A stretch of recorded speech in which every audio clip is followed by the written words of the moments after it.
मेरे प्यारे मित्रों, आप सबका हार्दिक स्वागत है कबीर कोचिंग क्लासेस में। लास्ट एपिसोड में हमने स्टडी किया था अमेरिका का उपराष्ट्रपति राष्ट्रपति बनके क्या क्या कर सकता है। इस एपिसोड में स्टडी करेंगे अमेरिका के महानतम राष्ट्रपति अब्राहम लिंकन जी राष्ट्रपति बने। 1860 में इलेक्शन हुआ और 1861 में उनका कार्यकाल स्टार्ट हुआ। लिंकन साहब जब अमेरिका के राष्ट्रपति बने 1860 में, तब तक अमेरिका बहुत बड़ा बन चुका था। अमेरिका धीरे धीरे नए राज्यों को शामिल करता गया। अमेरिका जहां 13 कॉलोनी से स्टार्ट हुआ था, इस समय 50 राज्य हैं और अभी 6-7 राज्य लाइन में लगे हुए हैं, राज्य बनने के प्रोसेस में हैं। जब अमेरिका के राष्ट्रपति अब्राहम लिंकन राष्ट्रपति बने तो उन्होंने अपने इरादे पहले ही साफ कर दिए थे कि वो दास व्यवस्था समाप्त कर देंगे। उस समय अमेरिका का उत्तरी भाग दास व्यवस्था प्राय खत्म कर ही चुका था। अमेरिका के जो दक्षिणी राज्य थे, मुख्यतः 10-11 राज्य, जिसमें टेक्सास, लुसियाना, अलाबामा आदि ये इलाके, इन्होंने तय किया था कि दास व्यवस्था खत्म नहीं होने देंगे, क्योंकि ये सभी कृषि प्रधान राज्य थे और इनको डर था कि दास व्यवस्था के बिना कृषि कैसे करेंगे। दूसरा यह भय था कि अगर दास व्यवस्था मुक्त हो जाएंगे तो हमारी आबादी माइनॉरिटी में ना आ जाए और फिर कहीं दास हमसे बदला न लेने लग जाए। तो बहुत डिबेट हुई इस पे। तो उस समय अमेरिका में यह मुद्दा था कि दास व्यवस्था खत्म होनी चाहिए।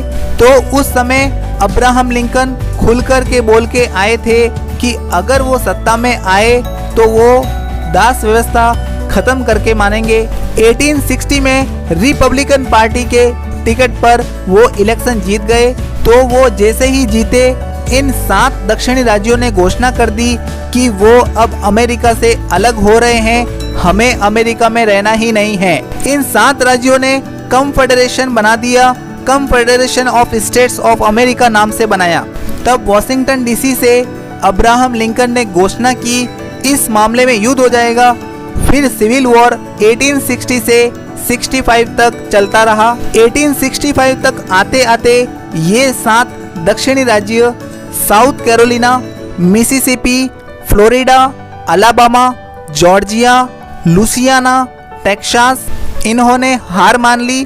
तब अमेरिका एक हो पाया और इसी दौर में सेकंड इलेक्शन का टाइम आया। लिंकन फिर इलेक्शन लड़े और इलेक्शन जीत गए और इलेक्शन जीतने के कुछ ही दिन बाद 15 अप्रैल 1865 को, जिसके 4 ही दिन पहले confederation of states of America की सेना ने हार मान ली थी, तो 15 अप्रैल 1865 को एक आदमी जिसका नाम था बुथ, जिसने अब्राहम लिंकन को सिर में गोली मार दी।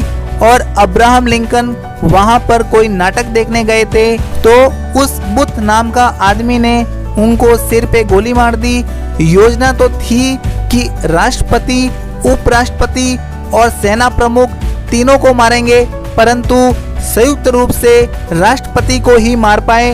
बाकी उपराष्ट्रपति व सेना प्रमुख उनके रिच में अवेलेबल नहीं हो पाए और इस तरह से ये ट्रेंड वहां पूरे 19th सेंचुरी में चलता रहा। मतलब जो लोकप्रिय राष्ट्रपति रहे वो दूसरा इलेक्शन जीतते थे, परंतु दूसरा कार्यकाल कंटिन्यू नहीं कर पाए और उनकी मृत्यु हो गई। आमतौर पर एक बार राष्ट्रपति चुनाव जीतने के बाद दूसरी बार नहीं जीतते हैं, तो ऐसा ये ट्रेंड रहा। लेकिन इसी ट्रेंड में 20th सेंचुरी में एक खास घटना घटी। उसके बाद कई लोगों को लगा कि हमारा कैरियर ही खत्म हो जाएगा अगर सिस्टम ऐसे ही चलता रहा। तो मामला यह था कि एक व्यक्ति थे न्यूयॉर्क के फ्रैंकलिन डी रूजवेल्ट। 1929 से लेकर 1933 तक जब अमेरिका में ग्रेट डिप्रेशन आया, जिसे कहते हैं महान आर्थिक मंदी, तब उस समय यह जो व्यक्ति फ्रैंकलिन